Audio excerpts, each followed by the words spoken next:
Hello our viewers, a very good evening to you all. I hope you've all had a lovely week.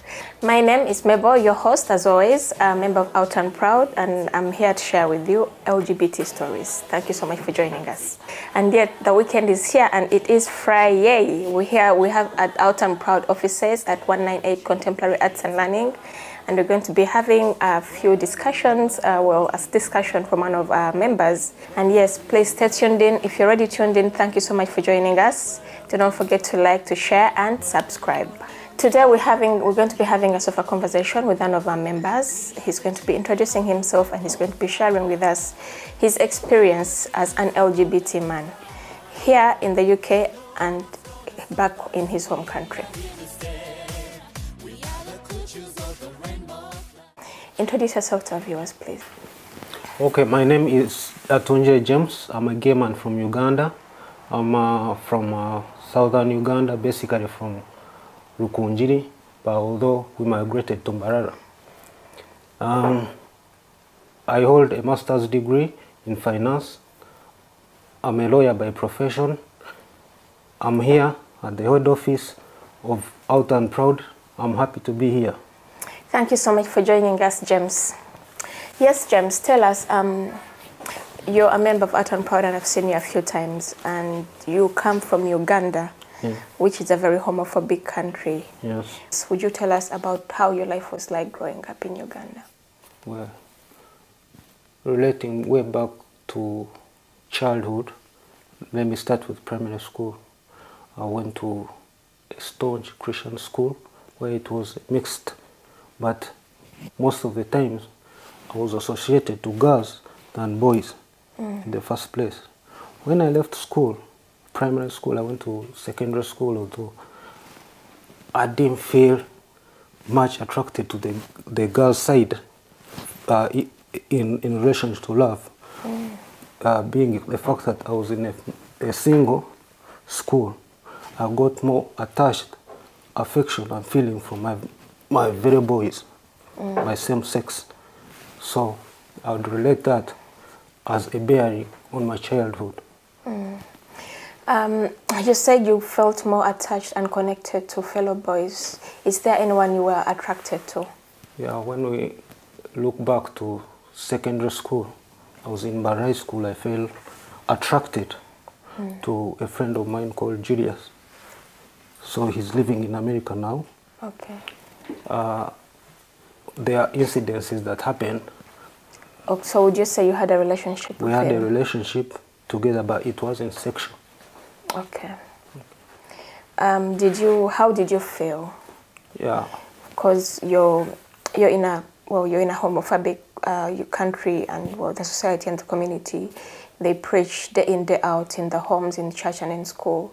They preach about homosexuality in a very negative way.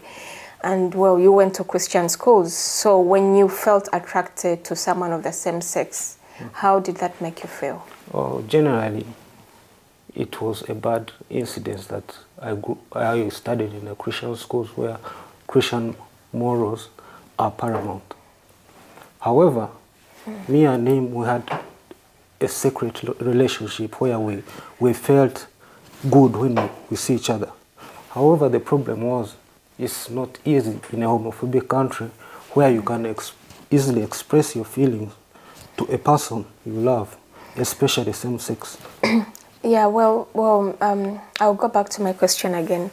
How did you feel? So how would you say, like, oh yes, I'm attracted to this person, I'm attracted to Julius, and I like him, or say you are having a relationship, but society disagrees with same-sex relationships, and this is something is being taught and preached about in church and in schools in a very negative way. How did that make you feel? Of course, I felt bad. I felt dejected, frustrated, in the same way that I couldn't express my feelings to someone that I was attracted to.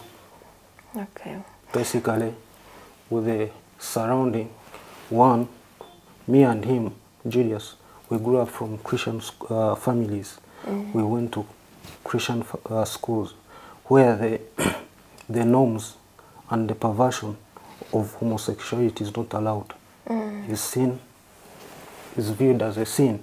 Yeah. Okay, did you ever share what was happening between you and Julius with anyone else around you? Of course, I wouldn't try to share it with people who I know that they may be homophobic. Definitely, Why? I wouldn't. Okay, why? Why was your reason for not sharing? Because one, we're in a strong Christian school where homosexuality was viewed as a sin. So there's no way I would go telling people about my attraction to Julius. Okay, okay. You were telling us, you mentioned before there was an incident that happened. If you don't mind, would you mind sharing with us? When I was in Barai school, I was in senior 2.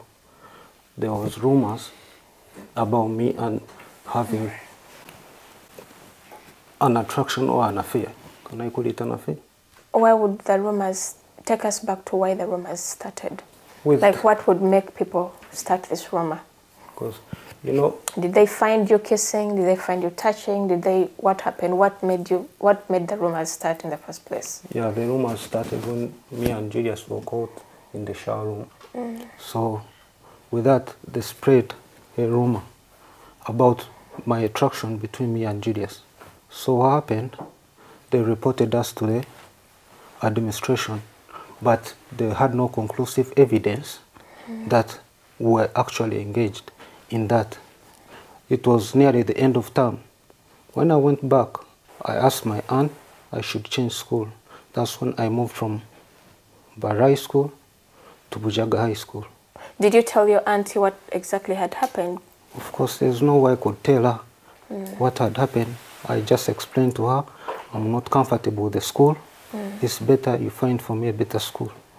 Personally, when I went to another school, definitely I was ashamed or I was frightened to get any attraction or feelings to anyone. I coped with the shame and the belief that I'm living in a homophobic community, and the school I went to as well was more Christian than the Barai school where I was from. So I decided to lie low, concentrate on my school, but at the same time I was feeling hurt and frightened to engage in any other activity that would make me fall into a problem. So how did you how did you come to the UK? What happened when I finished university? I had a friend. He was American. He was living at my auntie's hotel. They used to come as students and they live at the hotel. I met him. He was called Smith. I met him. We were in a relationship. The relationship grew. He would go back and forth. So after university, you know, our culture is after university you're at least supposed to get married. Yes. My auntie, my family were increasingly uncomfortable with my status of not introducing anyone to them. Then they made an issue that they should look for me a wife. She was called Irene. We were together for a few months. At one time, she caught me with Smith. Then I had to move to Sudan because of the shame that I brought to my family and the interior or the homophobic tendencies that were rendered to me. I stayed in Sudan for a few, like 1 year. I came back. When I came back, still the homophobic was even more. I had to move to Tanzania, seeking for safety. I was there for 2 years. From Tanzania, that's when I got a visa to come to the UK. How has your life been like in the UK? First, when I came to the UK, I got a chance to go to Cardiff Metropolitan University, which was in central London. There was an LGBTQ society within the school. One of my friends who introduced me to it, you know. From there, they introduced me to nightclub. I was shocked, or I was puzzled by the way here in England or UK is free for somebody to love or express their feelings to somebody they love. So with that, it gave me passion to go ahead and make more friends within the LGBT community within my university. How did you join Out and Proud? There's a friend I knew back home called Pascal. I knew him as a gay. We used to know each other. So we met in Mitcham. After I had finished my university, he told me there's a Ugandan LGBTQ group, which I had never heard of. He introduced me to one of the top members called Abby. I called him. That's how I joined OPO. Would you mind sharing with our viewers what your experience has been like with Out and Proud? You know, Out and Proud has given me the courage to come out openly as a gay man. It has given me the confidence to perceive and portray myself as who I am. All the encouragement, the meetings we attend, they have given me the vigor to stand out and be proud of who I am. And well, you've heard about what's been happening back home in Uganda about the anti-gay bill that is putting the whole country at a role, like the church community, the politicians, and society as well. Everyone has had an opinion. What is your opinion about this bill as a gay man from Uganda? I find that bill pathetic because as to the human rights, I feel that bill contravenes the basic human rights of a person. Imagine if I'm supposed to love a person who I'm attracted to. I cannot. I cannot express my feelings to a person that I'm genuinely into. So I find that bill segregative and inconsistent with the human rights laws. There are some provisions of it which I find them unfair. For example, 20 years death sentence, life imprisonment. At this age and era, I don't think mere LGBT or being part of an LGBT or performing yourself in a way that you regard yourself to be should be punishable by law. Because already in the penal code, we have a law that talks or prevails against the homosexuality. And mind you, that law in the penal code is more civil than this law they are bringing, because there are more penalties in the penal code than the current bill they have brought. So I find that law is instigative because, one, it has no legal basis. Because when someone is accused of being an LGBT member, he will be persecuted without no basic or viable reasons. Secondly, I find this law more homophobic because it's trying to target the LGBT community. Well, we had a law before that was intended to punish the LGBT. In other words, this bill is just like an amplifier to put more emphasis on what they intend to implement to make the LGBT community, the bad person or the scapegoat of all issues that are going wrong in Uganda, the political issues, and a lot to mention, but a few as you can see and follow up on Ugandan platforms. Is there anything else you'd like to add in relation to this? Because you've told us your opinion as a gay man as well as a legal scholar. What would you say to Asmani right now? What would you say to the members of parliament, to the church leaders who are demonstrating and protesting, pushing forward for this bill to be put into law? First of all, I would think that especially Basaridwa should have been more considerate to bring this law to parliament. And I would also urge the Christian leaders or the religious leaders to put more emphasis in understanding that we have moved on. This is the 21st 21st century. This is the 21st century. Things change. Reasons pervert day in, day out. So if someone has decided to change, that he will be in love with a fellow man, people should understand this. We should not be so rigid. I think us as Africans, we have been too rigid for life. People like me and you, we are the people that supposed to move our societies back home, to make them feel that and realize that this is the 21st century.